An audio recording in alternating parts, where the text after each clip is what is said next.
Emergency officials over in Scott County are already checking flood-prone areas. As WKYT meteorologist Chris Johnson tells us, with the ground already saturated, it may not take a lot for high water to become an issue. It's definitely a concern. There's a lot of rain out there. If it moved through quickly, then it wouldn't be as big of a concern, but it's moving fairly slow.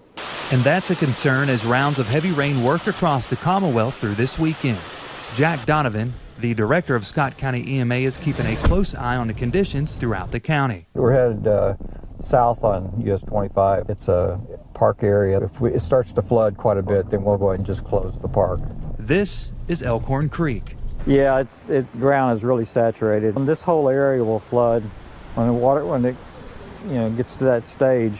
I mean, all the way almost to the road. With the rain amount that we're getting right now, it's not a major threat. It all depends on if that picks up in intensity. And if it stays, intense for a while, then we could get some major issues.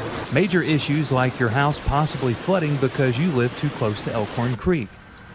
Take this street, for example. The Elkhorn Meadows neighborhood sits next to the creek in a low-lying area.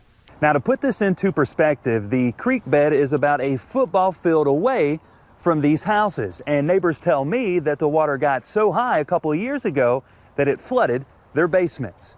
Philip Campbell remembers the close encounter with high waters 2 years ago. It was a swimming hole out here. Like literally, we could have dove off the deck and went swimming. Although more rain is expected, Campbell is not worried because he's been there before. Be all right.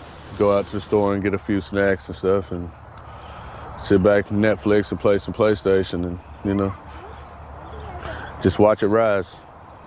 In Georgetown, I'm meteorologist Chris Johnson, WKYT.